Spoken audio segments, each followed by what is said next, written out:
Welcome to a beautiful little town of Zwickau.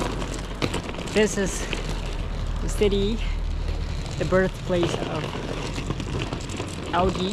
One of the factories of Audi was built here, and also the headquarters of Volkswagen is also here.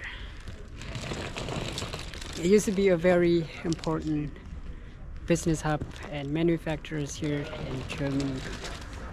And look at this. I have 1 hour here for my next train to go to Leipzig. So there's nothing much going on here because it's outside the city. So if you're going to the city, I'm not going to.